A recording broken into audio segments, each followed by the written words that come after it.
Muy buenas noches, estimados participantes. Sean bienvenidos al Diplomado de Contrataciones con el Estado. El día de hoy tenemos el grato placer de contar con la participación de la doctora Diana Atilano, quien va a abordar el tema Procedimientos de Selecciones Especiales. La doctora Diana Atilano es especialista en Derecho Administrativo, Regulación y Contrataciones Públicas. Asimismo, es asociada del área de Derecho Administrativo y Contrataciones Públicas del estudio CMS Grau. Estimada doctora Diana Tilano, de parte de todo el equipo le agradecemos su presencia el día de hoy y sin más que comentarle nuestros agradecimientos, le cedemos el pase para que pueda dar inicio a su ponencia, doctora. Muchas gracias. Gracias, Yasmín. Bueno, nada, primero, antes de iniciar, gracias a Deal Lawyer por invitarme a comentar o hablarles un poquito el día de hoy acerca de este tema bastante especial en realidad, adelantando un poco a a cómo se titula la ponencia del día de hoy, que son procesos especiales de selección.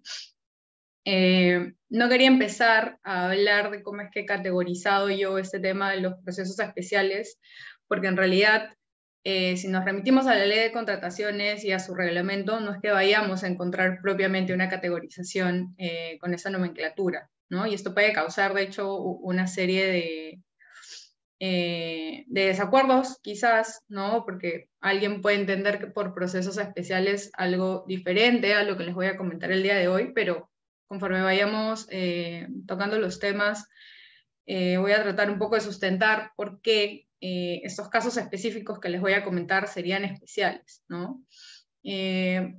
No podemos hablar, en primer lugar, de procesos especiales, ¿no? De selección o contratación, sin partir de la idea básica y general de que en realidad toda entidad administrativa al momento de ejecutar presupuestos y recursos públicos y adquirir ya sea bienes, servicios u obras para la satisfacción de determinado interés público, requiere un marco normativo, ¿no?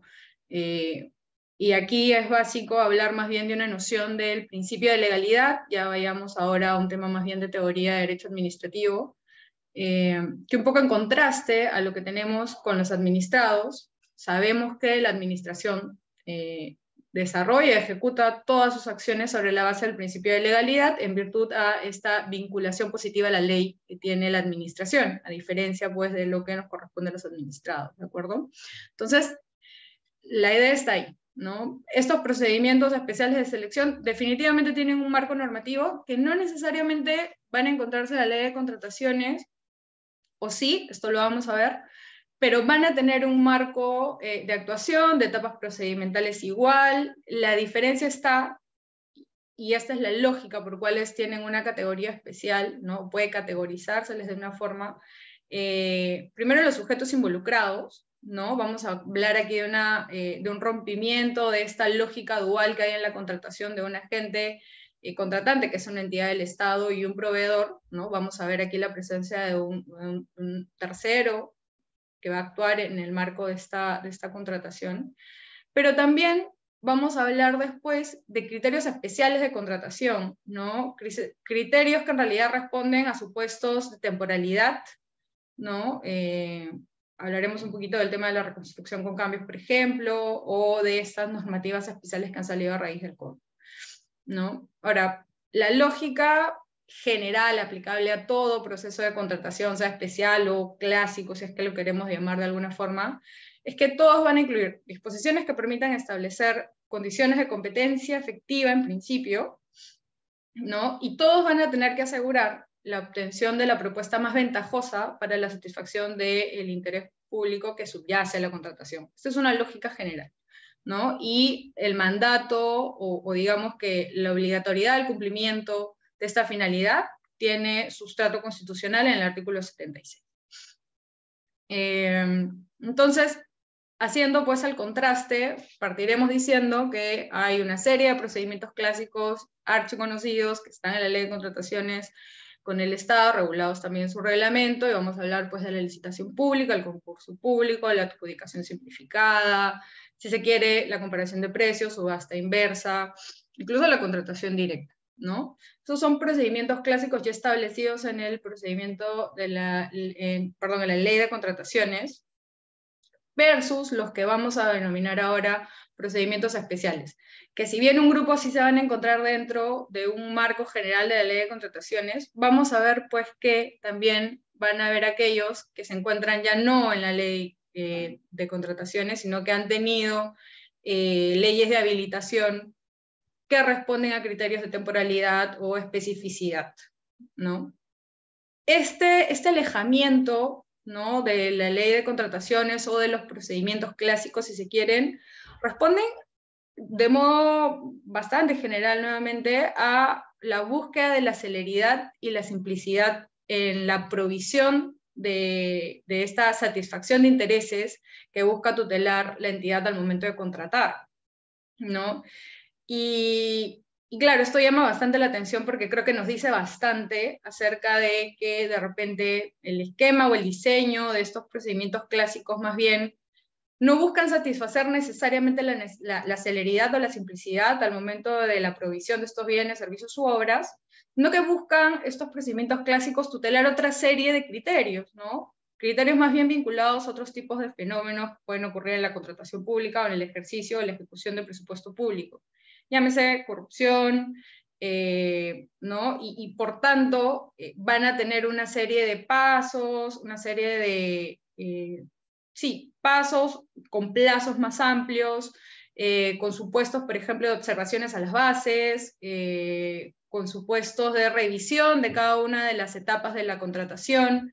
Entonces, vamos a ver de alguna forma que estos procedimientos clásicos, en la medida en la que están pensadas para bienes, obras o servicios que pueden ser más bien recurrentes, que no responden a una situación concreta especial, como por ejemplo una emergencia, van a buscar tutelar la transparencia, el acceso, la competencia, criterios que están establecidos a grandes rasgos en los principios que rigen la ley de contrataciones con el Estado.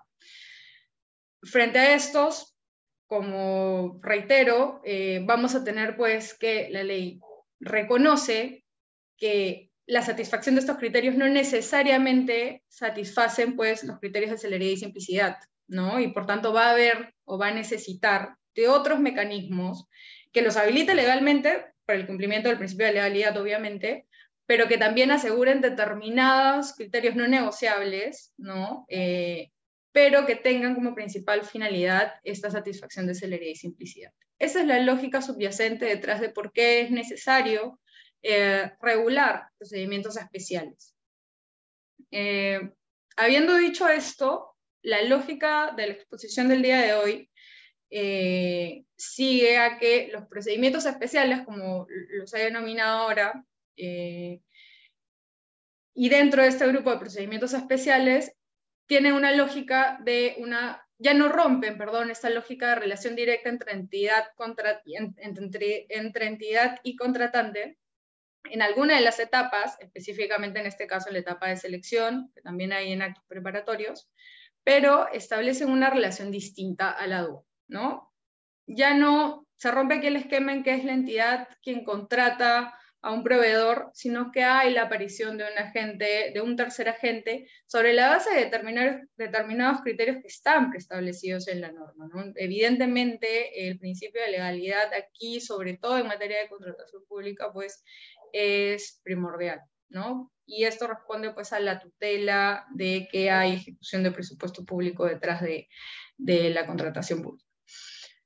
¿Cuáles son concretamente estos procedimientos especiales, sin perjuicio de lo que les comentaba, que revisaremos después, pues leyes, que a través de leyes especiales se han aprobado otro tipo de procedimientos? Los que vamos a encontrar en la ley de contrataciones con el Estado son el encargo, la compra corporativa, ya sea la facultativa o la obligatoria, y el convenio marco, ¿no? Ahora, vamos a entender por qué hay una diferenciación en todo caso, o dónde se da esta aparición del tercero, no contratante necesariamente, ojo, porque en el encargo en realidad, adelantándome un poco a este primer punto, quien suscribe, ¿no?, los actos o todos los documentos vinculados a la contratación nunca deja de ser la entidad propiamente, ¿no? ¿Qué ocurre con el encargo? Lo que ocurre con el encargo es que, de forma excepcional, no es la regla, evidentemente, las actuaciones preparatorias y los procedimientos de selección pueden encargársele a través de un convenio, tiene que existir un convenio por medio, a ya sea una entidad pública o a un organismo internacional debidamente acreditado. Como les decía, tiene que existir una autorización expresa, tiene que cumplirse presupuestos de transparencia, auditabilidad y rendición de cuentas, que de forma muy general los va a regular el reglamento. Y la lógica del encargo es, o el criterio para efectuar un encargo, son razones económicas o de especialidad. ¿Qué es lo que ocurre en este caso? Una entidad tiene la necesidad de proveerse determinado insumo, pero no cuenta con la especialidad para determinar, si es que está en actos preparatorios, cuál es la mejor manera de moldear o delinear el requerimiento, o por esta falta de tecnicidad quizás no esté en la capacidad de elegir al mejor proveedor.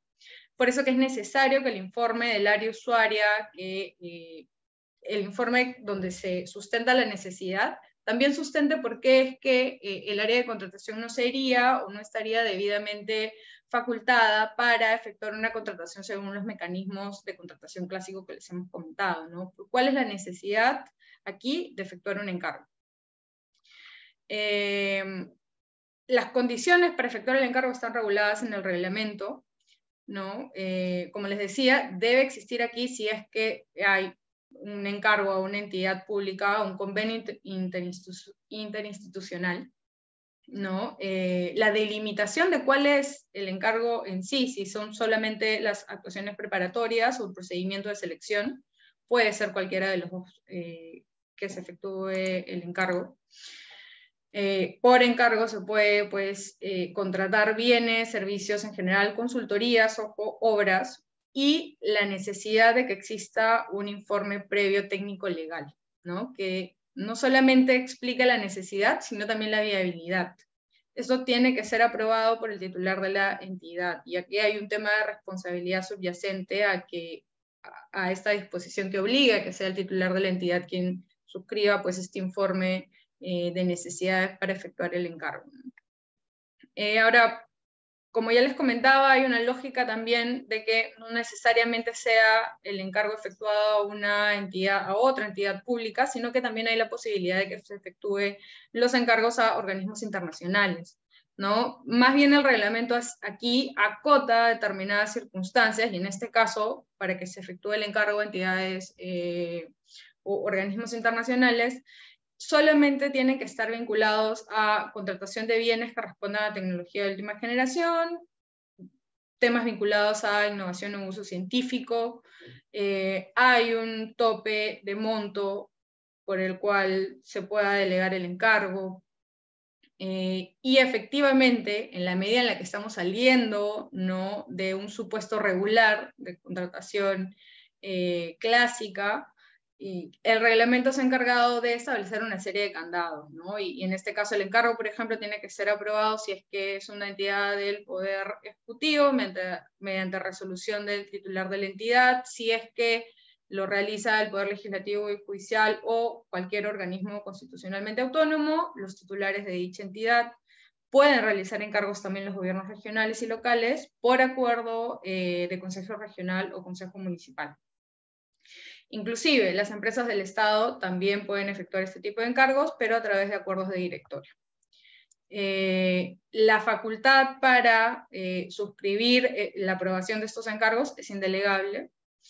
Ahora, ¿por qué decimos que en el encargo hay un tercer agente? Evidentemente hay una persona de mejor facultad que la entidad para realizar este encargo, y va a tener que ser por eso tan importante el informe de sustento, donde se explique, digamos, la tecnicidad que sustenta la aprobación del encargo, ¿no es cierto? Entonces rompe esta lógica de contratación, y es por eso que yo les decía, se rompe esta dualidad entre entidad contratante directamente con el proveedor, ¿no es cierto? Sin perjuicio de que el el encargado realice, ¿no?, los actos preparatorios y además lleve a cargo el proceso de selección. Hay una serie de reglas similares a las que se establecen para los procedimientos clásicos, ¿no?, como el tema de precisamente rendición de cuentas y transparencias y auditabilidad. ¿Cómo se satisfacen estos criterios? Pues porque todo este procedimiento no puede excluirse del SEAS. Todo se hace a través de este sistema público, electrónico, y es lo que permite pues que se pueda, digamos, auditar fácilmente cómo es que la entidad está llevando a cabo el encargo.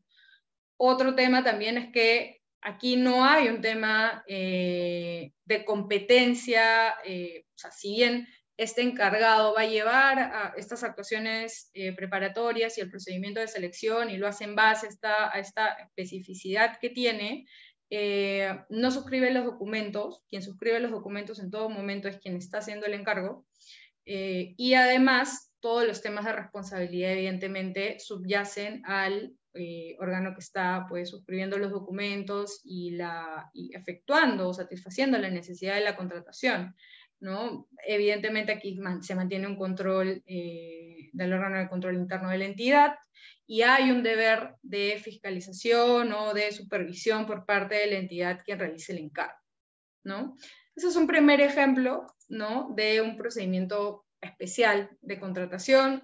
No vamos a entrar al detalle de cada una de las reglas, porque eso lo tienen ampliamente regulado en el reglamento de la ley de contrataciones. Ahora, otro ejemplo, ¿no?, donde se rompe esta dualidad de entidad contratante y proveedor, ¿no?, y la selección directa, bueno, directa no, pero del proveedor, es en el caso de las compras corporativas, ¿no? ¿Qué son las compras corporativas? Bueno, en las compras corporativas lo que se da es que son varias entidades consolidando la contratación de bienes y servicios para satisfacer nuevamente determinada necesidad común mediante un procedimiento de selección único, ¿no? Esa es la especialidad en este caso, que hay un procedimiento de selección único, pero además que hay un agente que centraliza todo este procedimiento y que lo lleva a cabo, ¿no? Ahora, ¿dónde está el reto en las compras corporativas, ¿no? Si cada una de las entidades tienen necesidades de un bien y quieren contratar y hacer una compra corporativa, evidentemente la dificultad va a estar en la homogeneidad, ¿no?, del requerimiento. Podrá parecer complicado, pero en realidad, ¿qué es lo que beneficia el tema de las compras corporativas? Pues un criterio económico bastante evidente, que es el tema de la economía a escala, ¿no? No es lo mismo comprar una computadora a un proveedor que comprarle pues de repente 1000, ¿no? Por ejemplo, SUNAR puede efectuar compras corporativas, ¿no?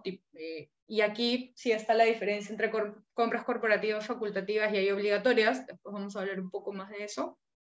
Pero, por ejemplo, SUNAR puede efectuar una compra corporativa facultativa sobre computadoras para cada una de sus entidades registrales, ¿no? Creo que son 16 aproximadamente. Y lo que hace es concentrar esta necesidad, homogeneizarla y contratar beneficiándose del costo que una economía a escala puede dar por ese tema de compras corporativas, ¿no? Ahora, hay alcances que limitan este tema, o la habilitación legal, que es lo que le habla del cumplimiento del principio de legalidad aquí.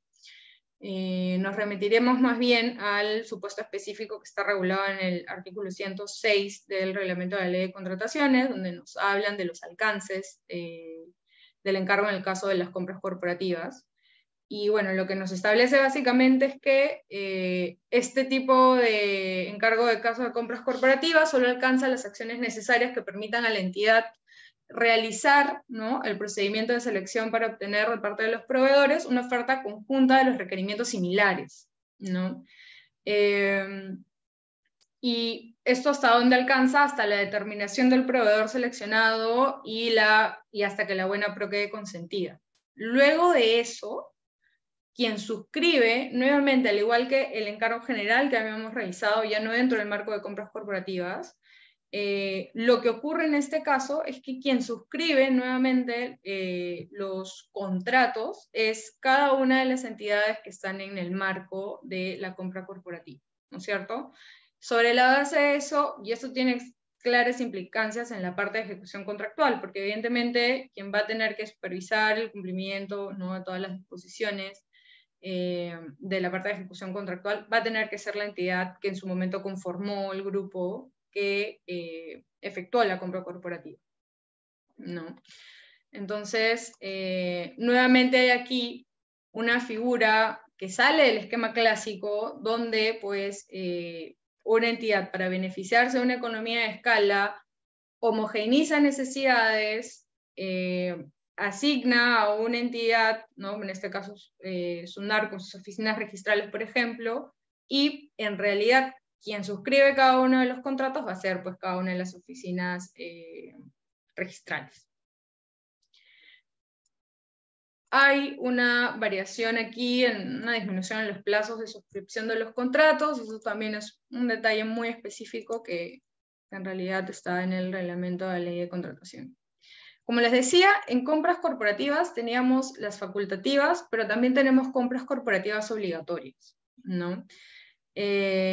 La lógica aquí, nuevamente, es la celeridad y la simplificación de la contratación, ¿no? Ahora, claro, puede pensarse cómo que hay una obligación de contratar si es que, por ejemplo, mi necesidad no está necesariamente cubierta. Bueno, lo que pasa aquí es que mediante decreto supremo, el Ministerio de Economía y Finanzas, que tiene que tener además un voto aprobatorio del Consejo de Ministros, ya se va a preestablecer qué bienes y servicios se pueden contratar mediante compras corporativas obligatorias, ¿no? ¿Cuáles pueden ser las entidades participantes y las entidades que conforman el Comité Técnico Especializado? Entonces, para que se hagan una idea qué clase de bienes pueden, por ejemplo, estar en estas compras obligatorias, bueno, hay equipos, accesorios y suministros médicos, materiales minerales, tejidos y plantas, medicamentos y productos farmacéuticos, productos químicos, bioquímicos y gases industriales, servicios financieros y de seguros, que esto es lo más clásico, suministros y equipos de limpieza, por ejemplo, ¿no? Esto lo van a ver en un catálogo preaprobado que también lo tiene que estar publicado en la página de Perú, en los catálogos de Perú Compras. Ahora, necesariamente está a cargo de Perú Compras, no, este ha sido el agente que se ha usado, ¿no?, para centralizar el tema. Ya sabemos que tiene que haber una aprobación con toda una disposición normativa especial, que es la que les comentaba. Así que Perú Compras en realidad lo que hace es dispone los procedimientos para la coordinación, ¿no?, entre la entidad, entre Perú Compras y la entidad sujeta, y de alguna forma consolida los requerimientos, determina el contenido, la cantidad, la oportunidad de la información, y para esto los participantes de esta compra corporativa igual mantienen el deber de homogeneización, que evidentemente ya está facilitado por el tema de que hay una disposición normativa que de alguna forma los ha homogeneizado, ¿no? Ahora, claro, va a haber un tema ahí si es que el área usuaria está dentro de los bienes, efectúa esta compra corporativa. ¿Qué pasa si es que alguno de los bienes no satisface necesariamente la necesidad que el área usuaria específica dedujo en su informe, ¿no? Van a haber problemas definitivamente al momento de la ejecución contractual. Así que yo personalmente creo que el reto aquí en realidad está en la determinación del requerimiento y en la homogeneización, ¿no? Esto de forma general, ¿no?, a la satisfacción del interés público que la entidad busque cumplir. Como les decía, según lo que establece el reglamento, se mantiene aquí un deber de supervisión de la entidad constante. Hay criterios específicos, ya sea si es que son bienes, obras o servicios, establecidos en el artículo 10 de la Ley de Contrataciones, por si es que quisieran revisarlo. Entonces, tenemos que hay pues estos procedimientos especiales, hablábamos ya del encargo, hablábamos de las compras corporativas. Estas compras corporativas la lógica es que son entidades que se agrupan para adquirir o contratar bienes y servicios de forma conjunta. La particularidad es que aquí hay varias entidades satisfaciendo necesidades a través de un solo procedimiento de selección. Ahí saltaban los criterios pues, de celeridad y simplificación, y hay un único proveedor, ¿no es cierto? ¿Hay un único contrato? No, ya sabemos que en realidad, si bien se simplifica todo en un solo proceso de selección y eso agiliza de alguna forma la satisfacción de la necesidad, no pasa lo mismo con, pues, digamos que la suscripción de los contratos, así que la ejecución contractual va a ser un tema aparte, ¿no? Entonces, ahí van a ver los matices, donde también va a aplicar la ley de contrataciones, evidentemente, ¿no? Lo que regule o contemple la ley de contrataciones en materia de ejecución contractual. Ahora, ¿qué beneficios trae a las compras corporativas? Lo decíamos ya, temas de economía de escala. No olvidar aquí que para las facultativas son necesarias la suscripción de convenios interinstitucionales, que los bienes, en el caso de las compras corporativas facultativas, tienen que ser susceptibles de ser homogeneizados, ¿no? Y esto es para mí el reto para poder cumplir con el criterio de compra corporativa. Y el reto más grande, de repente, del área usuaria, ¿no? Y hay criterios que además también aseguran, ¿no?, una compra corporativa satisfactoria, que pueden ser criterios geográficos, sectoriales, incluso temporales, ¿no? Bien, ya teníamos entonces el encargo, las compras corporativas, que pueden ser tanto facultativas como obligatorias, según las especificaciones que el reglamento de la ley de contrataciones les establece a cada una. Y después tenemos a los convenios marco, ¿no? ¿Qué son los convenios marcos? Los convenios marcos son una modalidad de contratación. Aquí sí entra a tallar Perú Compras, y aquí Perú Compras en realidad lo que hace es pues seleccionar a proveedores con los cuales las entidades van a adquirir o contratar de manera directa bienes o servicios que son ofertados a través del catálogo electrónico de convenios marcos. Entonces, siguiendo la lógica de lo que les decía yo para categorizar a estos procedimientos como procedimientos especiales, claro, aquí ya no tienes esta lógica clásica en la cual la entidad pues desarrolla una serie de actos preparatorios y un proceso de selección, sino que más bien, nuevamente, se cumplen estos criterios de celeridad y simplificación, porque ya viene un tercer agente, que es Perú Compras, que simplificó, ¿no?, y oferta de alguna manera en su catálogo electrónico determinados bienes o servicios que pueden ser, que de alguna manera están homogeneizados y pueden ser recurrentes, ¿no?, a las necesidades de distintas entidades, pero ya no tienes necesariamente, no sé, que buscar los precios referenciales. Sí tienes que hacerlo si es que encuentras, por ejemplo, un precio menor al que está publicado en el catálogo electrónico, ¿no? Si quieres salir de un bien que ya esté en el catálogo electrónico del convenio marco, pues tienes que sustentarlo ahí sí. Pero si no, en realidad lo que haces es, tengo una necesidad, veo el catálogo de Perú Compras y contrato con el proveedor que ya está ahí habilitado, ¿de acuerdo? Entonces, vemos pues que se sintetiza, ¿no?, todos los pasos que se establece en la ley de contrataciones para pues tanto los actos preparatorios como la fase de selección, ¿no? El agente aquí, y donde se cumple este rompimiento del esquema dual de los modelos clásicos, es pues que aquí tenemos un tercer agente que ha sido incorporado por el Estado, que es Perú Compras, quien va a simplificar de alguna manera con su catálogo toda esta línea de fases que los procedimientos clásicos tienen a la luz de la ley de procedimiento, perdón, de la ley de contrataciones con el Estado.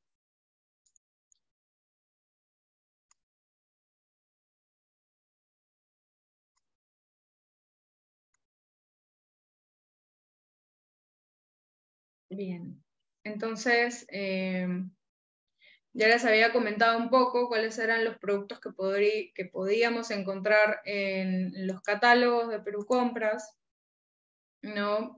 Suministros y equipos de limpieza, productos de cuidado personal, equipaje, vestimenta, ¿no? Productos químicos, bioquímicos, gases industriales, medicamentos y productos farmacéuticos y servicios financieros, entre otros, ¿no? Como les decía aquí, pues la simplificación está hecha por Perú Compras, pero hay ciertas cosas que no cambian y esto sí es importante, ¿no? De todas maneras, evidentemente, yo soy la entidad que va a contratar. Perú Compras lo que ha hecho es simplificarme el catálogo de opciones, ¿no? Pero igual voy a tener que cumplir con incluir mi necesidad en el PAC, ¿no? En el plan anual de contratación. Definitivamente voy a tener que cumplir con la ley de presupuesto, ¿no? Presupuestar este gasto que voy a hacer con la compra pública. Evidentemente voy a tener que hacer un requerimiento, ¿no? Pero ya no paso por el procedimiento de selección. Evidentemente, este acto preparatorio pues está simplificado a que el área usuaria plantee la necesidad, ¿no? Porque sin eso, ¿cómo es que voy siquiera a buscar algo al catálogo? Pero de una forma más acotada, ¿de acuerdo? Y ya no paso por este procedimiento de selección, como les decía, sino es que verificaré que pues exista este bien que cubre la necesidad que he identificado en mi requerimiento y, bueno, que el proveedor esté habilitado también. Ya, en principio, los proveedores que están en Perú Compras están habilitados, pero igual hay un deber de verificación ahí de la entidad contratante.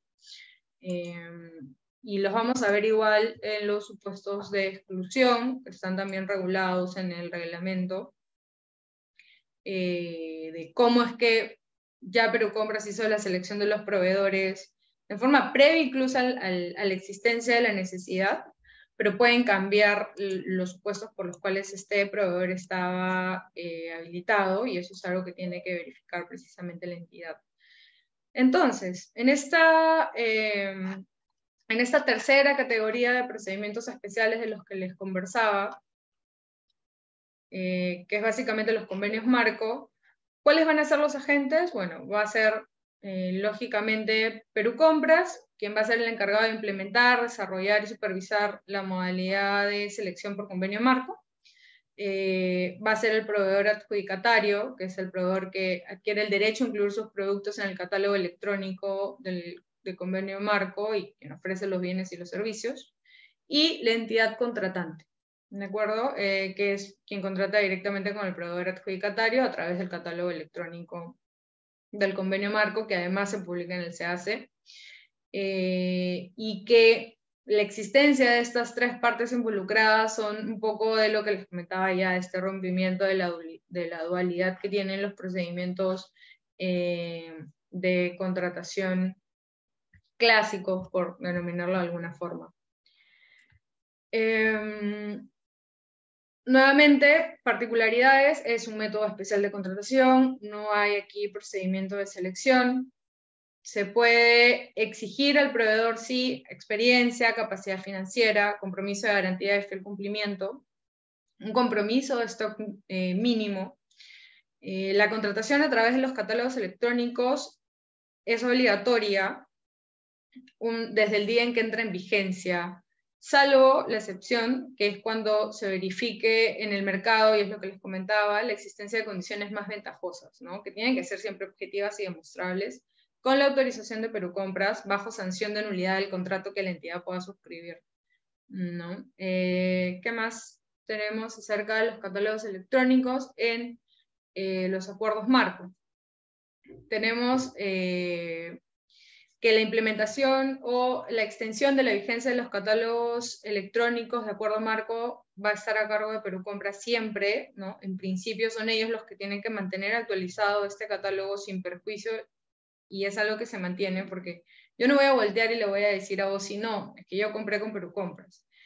Evidentemente va a haber ahí una responsabilidad si es que yo no verifico, ¿no? Supuestos como los impedimentos, de repente, la vigencia del RNP, que de hecho son supuestos también de exclusión, ¿no? Igual Perú Compras puede excluir del catálogo por los mismos supuestos a los proveedores que ahí oferten sus bienes y sus servicios. ¿Cuáles son los supuestos de exclusión? Pues los impedimentos, las suspensiones, que no cuente con una RNP que no cuente o que no esté vigente, y el incumplimiento de las condiciones del acuerdo marco.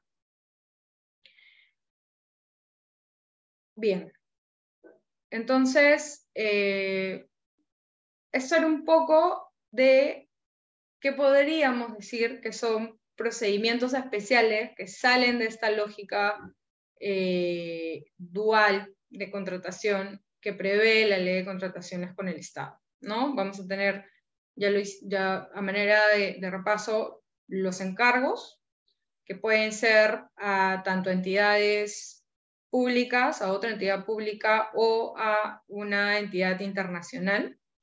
Tiene que haber una habilitación especial para el encargo. Ya hemos visto que hay determinado mediante qué instrumento y quiénes son, dependiendo de la entidad, quien va a aprobar, ¿no?, la contratación por encargo. No se puede dar bajo cualquier supuesto, tiene que haber un supuesto de especificidad, ¿no?, un tema de economía, que tiene que estar debidamente sustentada precisamente en la resolución o el documento que apruebe el encargo. Además del encargo, lo que tenemos son las compras corporativas, ya lo decíamos, aquí subyace un beneficio está más bien pensado el tema de la economía de escala, un beneficio del precio, ¿no?, de conseguir un mejor precio si es que pues, una de las entidades contrata con un proveedor más bienes o servicios. Sin perjuicio de ello, aquí también se satisface el tema de la celeridad o la simplicidad, porque hay un solo procedimiento de selección para diferentes contratos, ¿no? Porque en este caso, como habíamos visto, cada una de las entidades que están agrupadas en la compra corporativa va a suscribir un contrato, y esto va a tener, pues, definitivamente efectos al momento de la ejecución contractual, ¿no? Y finalmente, dentro de este grupo de procedimientos especiales que rompen esta lógica de dualidad que estábamos conversando, está el convenio marco, ¿no es cierto? Y aquí, pues, el agente que aparece en la contratación definitivamente es Perú Compras, con los catálogos electrónicos. Esto, por un lado, bajo el esquema de pensar, ¿no?, de que por procedimientos especiales nos estamos refiriendo a procedimientos que escapan de la lógica clásica de contratante y proveedor al momento de la elaboración de actos preparatorios o del procedimiento de selección. Ahora, si vamos más bien a pensar como procedimientos especiales aquellos que escapan de la ley de contrataciones, podemos también categorizarlos así, si es que se quiere, pero vamos a tener que la lógica aquí para categorizarlos como especiales evidentemente ya no es, pues, el rompimiento de esta dualidad, sino la atención a criterios de temporalidad, ¿no?, o de necesidades específicas, ¿no? Y yo creo que a más de uno le va a saltar como ejemplo el COVID o el fenómeno del niño, por ejemplo, ¿no?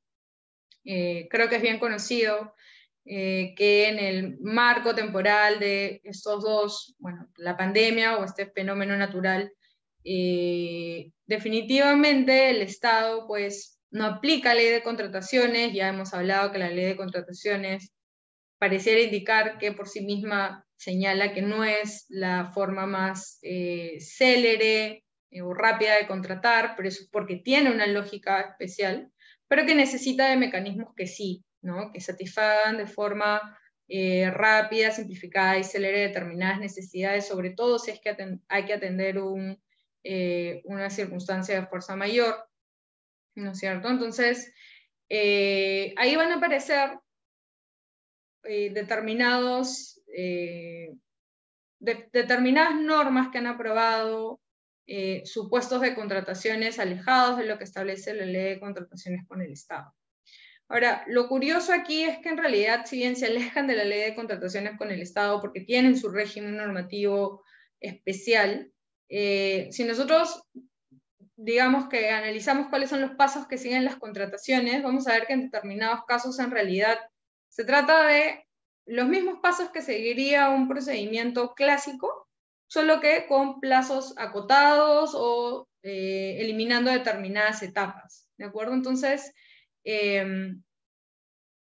no sé qué tanto a veces, y esto ya es más bien a un tema de, para conversarlo o a forma de reflexión, no sé qué tanto a veces es necesaria la aprobación de determinada normativa, o si es que pareciera que resultara más fácil sacar regímenes especiales, ¿no? Para cubrir, para sentir que se están cubriendo determinadas necesidades, porque en realidad, a mi modo de ver, determinados supuestos pueden cubrirse con opciones que ya están en la ley de contrataciones con el Estado, ¿no? De hecho, tenemos el encargo para entidades, por organismos internacionales, pero decidimos hacer un tema más bien de reconstrucción con cambios.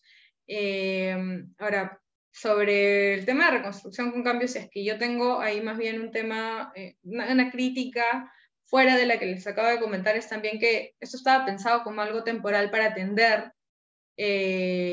los efectos del niño que se dio en abril del 2017, si no me equivoco, y en realidad lo que hemos visto es que finalmente la regulación de la reconstrucción con cambios ha terminado siendo usada incluso para la construcción de obras e infraestructuras de los panamericanos, ¿no?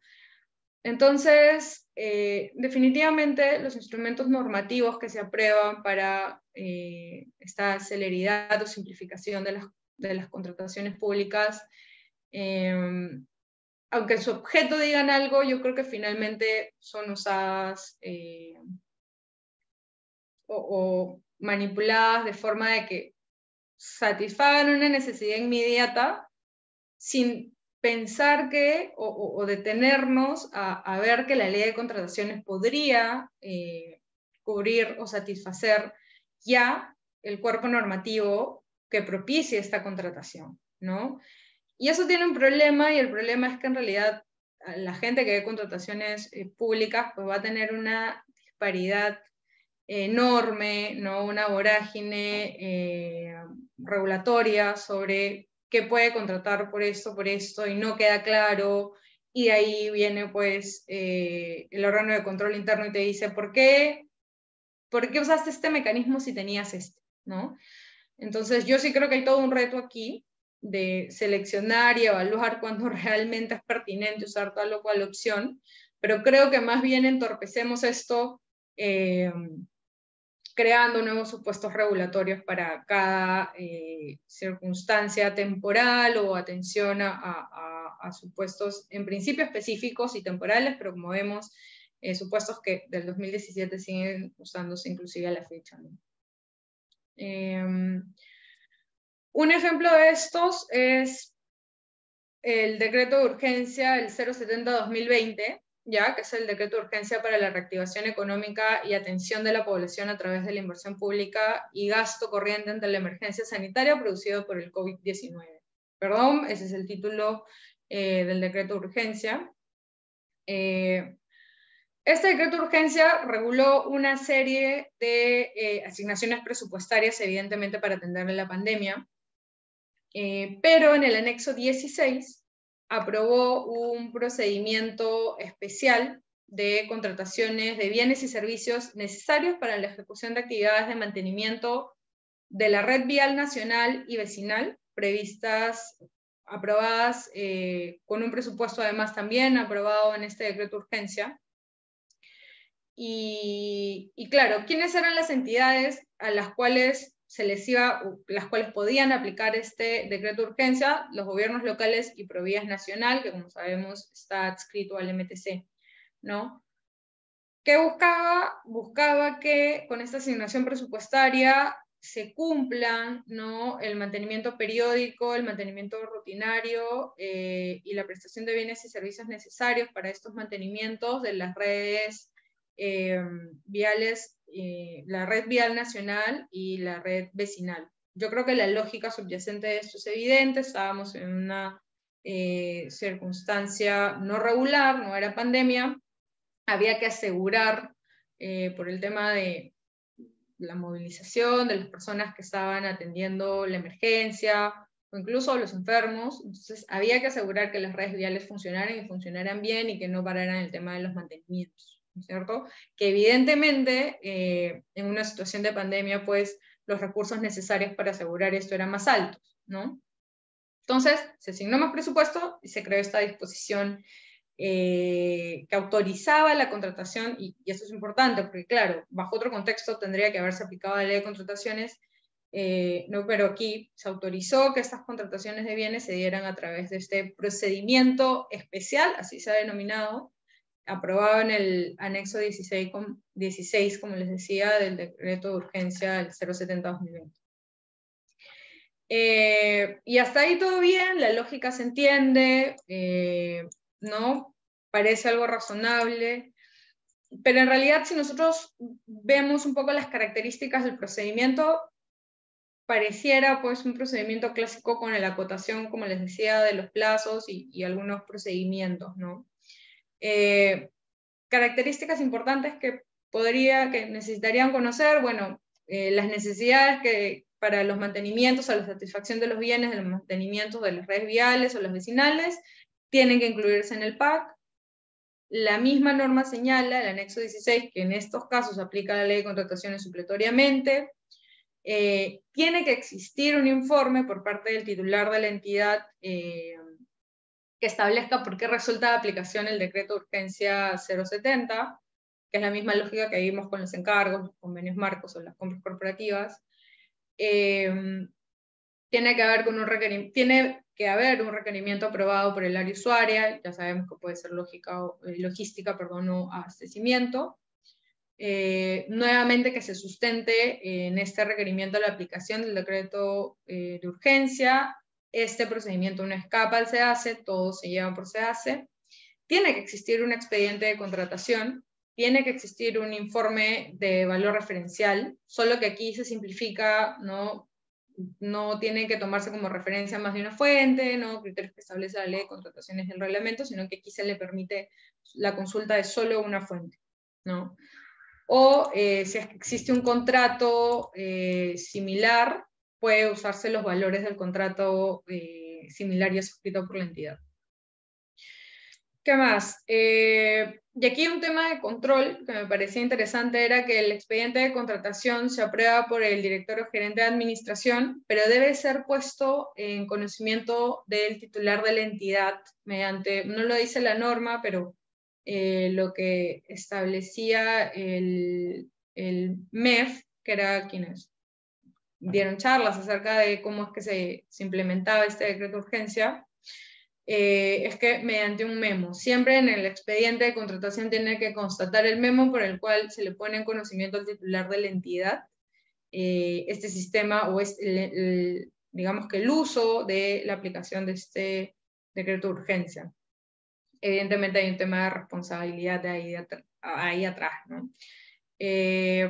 Ahora, hasta ahí pareciera que no hay muchas diferencias. Nuevamente, ¿quién selecciona? El comité especial, el responsable encargado de la contratación. Y en el tema de las bases está digamos que la primera diferencia importante, que es no hay bases integradas, no hay observaciones, no hay consultas, hay una base estándar ya aprobada por el OCE.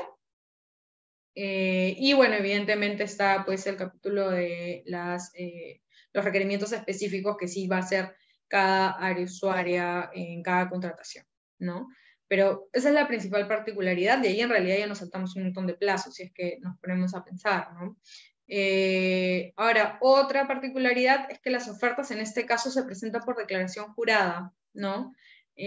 Sujetas a fiscalización posterior, ¿no? Entonces, y aquí viene el tema de responsabilidad del comité, ¿no? Y ¿de verdad el comité va a querer aprobar una oferta solamente por declaración jurada, sin pedir más cosas si es que hay alguna duda, a los postores, observaciones? veámoslo ya no del lado de queremos simplificar todo, sino del lado de responsabilidad que le cae al comité encargado. En teoría, que exista una disposición que diga que las ofertas se presentan por declaración jurada, pareciera ser que los libera de cualquier responsabilidad, igual está sujeto a fiscalización posterior, pero no podemos pues negar la realidad en la que vivimos, una realidad en la que en verdad el mundo de las contrataciones está casi todo el tiempo fiscalizado por ¿no? el órgano de control interno, como debe ser, pero ¿qué tanto va a querer realmente el comité encargado el comité encargado de seleccionar al proveedor, pues aceptar una oferta con declaración jurada, ¿no? Y eso es lo primero, digamos, que a mí me hace dudar sobre estas bondades de pensar en pro de la celeridad de repente, si es que más allá de que esté en la norma, pues tenemos a gente en el comité probablemente pues buscando absolutamente todo en la oferta para no caer en responsabilidad, ¿no? Bueno, cerrando ese comentario, como les decía, el título de este decreto de urgencia establece un tema de reactivación. El tema de reactivación en este procedimiento específico es que hay una serie de bonificaciones a las MIPES, ¿no? Está bien sustentado en la parte considerativa del decreto de urgencia. Hay una serie de bonificaciones a las MIPES, por ejemplo, si participan consorcios para hacerse acreedores de las bonificaciones, todos tienen que ser MIPES. Y bueno, hay un intento de satisfacer ahí esta finalidad de reactivación de la economía, ¿no? En términos generales, este procedimiento cumple los criterios que les comentaba, ¿no? De básicamente pensar en la celeridad, en la simplificación. Creo que hay algunos supuestos que no van a hacer probablemente prosperar tanto el cumplimiento de estos criterios. Pero se aprobó pensando pues en satisfacer una necesidad existente, ¿no? Y en un momento, en una temporalidad adecuada que era el COVID específicamente, muy específicamente, como les decía, esto buscaba atender o asegurar la provisión o el mantenimiento de las redes viales, ¿no? Eso es una norma que se dio en el COVID. Veamos otro ejemplo, ya muy brevemente. Otro ejemplo de procedimiento especial, por ejemplo, es el tema de la reconstrucción con cambios, que ya lo venía comentando. Y claro, mi crítica aquí en realidad era un poco que, digamos que la necesidad que se buscaba superar con el tema de la reconstrucción con cambios son hechos que datan del 2017 y a la fecha seguimos teniendo pues, contratos sobre la base de la ley 30556 y los decretos legislativos que vinieron después de este y los reglamentos. O sea, a raíz de reconstrucción con cambios tenemos toda una serie de normativa especial. Existe una autoridad adscrita a la PCM, ¿no? Que se encarga de los contratos, el monitoreo incluso, porque en algún momento las entidades contratantes eran, me acuerdo, PRONIES, PRONIET, el MTC también, ¿no? Y bueno, ahora está esta autoridad que contrata o supervisa el desarrollo de estos contratos. Claro, esto estaba pensado para algo de carácter extraordinario, ¿no? Para intervenciones del gobierno nacional frente a desastres, y por esto es que se crea la Autoridad de Reconstrucción con Cambios. Pero, ¿qué tanto tenía que ver esto con digamos, el desarrollo de obras a través del Panamericano, ¿no? Para los Panamericanos, que fue algo muy concreto? En fin, ¿qué busca la reconstrucción con cambios? Satisfacer necesidades vinculadas a salud, educación, vivienda y transporte relacionados. La lógica detrás de la normativa era no solamente cubrir las necesidades en ese momento de la infraestructura afectada, ¿no? Sino que también lo que permite la normativa de reconstrucción con cambios es que si bien se dan se reconstruyen, que esta infraestructura pueda revalorizarse, ¿no? A través, no sé, colegios más amplios, de mejor acabado, mejor infraestructura, lo mismo con hospitales. En teoría pudo haber sido o es un mecanismo bastante útil, ¿no? Para la mejora de mucha de la infraestructura, sobre todo costera, que se vio afectada, ¿no? No he encontrado algún informe que nos diga cómo va esto a la fecha. Debe existir, pero lo que sí sé que hay bastante son pues procesos de Contraloría detrás de los contratos aprobados en este marco, ¿no? Entonces, habría que ver nuevamente si es que las finalidades o los objetivos de las normas se terminan cumpliendo. Ahora, no estoy diciendo necesariamente que pues los procedimientos clásicos sean la panacea. Definitivamente las personas que vemos contrataciones aquí sabemos que igual tienen sus observaciones, ¿no? Pero sí preocupa que se establezca normativa extraordinaria, ¿no? Específica, y que tan ampliamente podamos verificar que terminan cumpliendo roles para finalidades por las cuales no necesariamente fueron aprobadas. Creo que esa es mi principal crítica que podría realizar. Como ya adelantaba, la lógica detrás de los procedimientos que se dan en el marco de la reconstrucción con cambios son una lógica procedimental similar a las que sigue la Ley de Contrataciones con el Estado. También cumplen con estos requisitos de auditabilidad, transparencia, que son las del SEACE. Bien,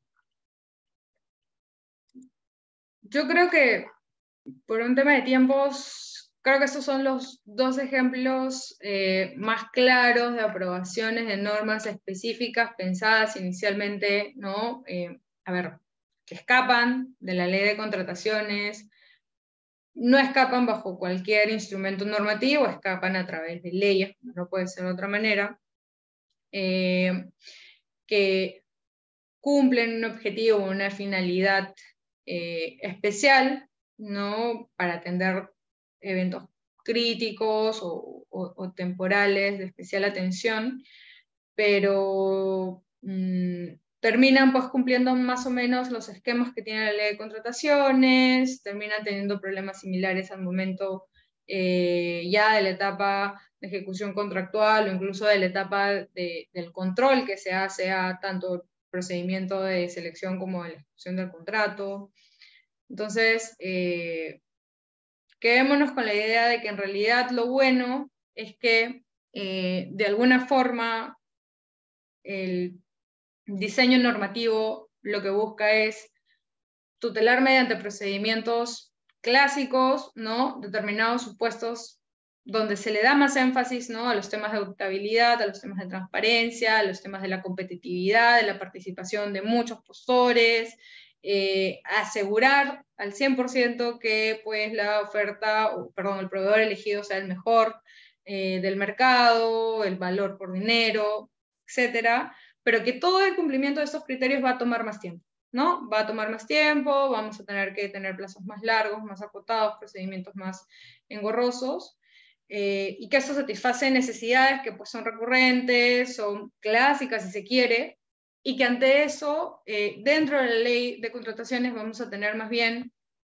supuestos que no cumplen, que no necesariamente van a cumplir con esos criterios o los van a cumplir de forma más laxa, pero que donde busca la necesidad cumplirse bajo criterios más bien de celeridad y simplificación, ¿no? Entonces vamos a tener supuestos como el encargo, vamos a tener supuestos donde se va a beneficiar ahí más bien el tema de la tecnicidad, pero también es un procedimiento más acotado, vamos a tener las compras corporativas, ¿no? Una economía de escala, donde vamos a tener un procedimiento de selección, ¿no? Ahí ya también estamos viendo el tema de la simplificación, o bueno, los convenios marcos donde ya de por sí nos saltamos este procedimiento de selección y beneficiamos la simplificación.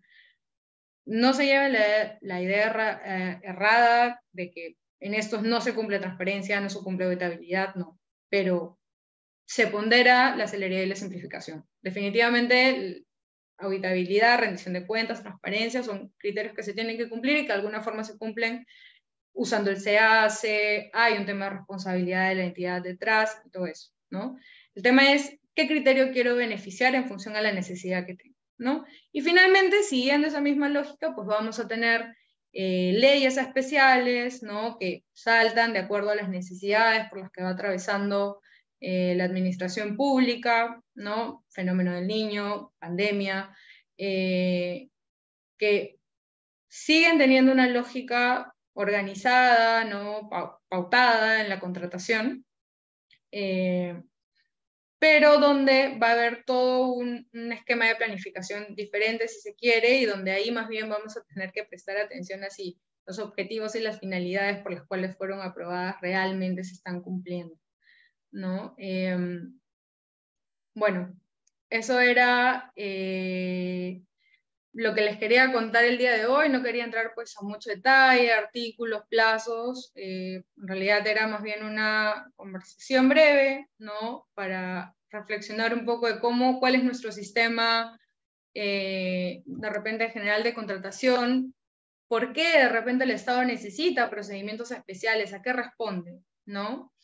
Y nada, espero que haya sido de su interés, espero haber sido clara, no muy crítica, y nos vemos en otra oportunidad.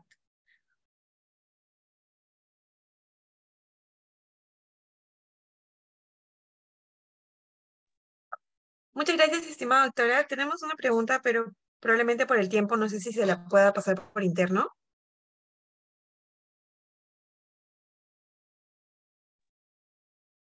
Hola, Yasmin. Sí, por interno te contesto, no hay ningún problema. Ya, perfecto, doctora. Muchísimas gracias. Con ello hemos dado por finalizada la sesión y de parte de todo el equipo de Gloria le agradecemos infinitamente. Esperamos poder contar en siguientes oportunidades. Perfecto, muchísimas gracias. Hasta luego. Buenas noches, doctora. Estimados participantes, con ello hemos dado por finalizada la sesión de la doctora Diana Atilano, y para comentarles que el día viernes 12 a las 7:30 tenemos pendiente la sesión a cargo del doctor Piero Rojas Vázquez respecto al tema procedimiento sancionador en las contrataciones con el Estado. Muchas gracias y buenas noches. Voy a pasar la asistencia a través del grupo de WhatsApp. Gracias.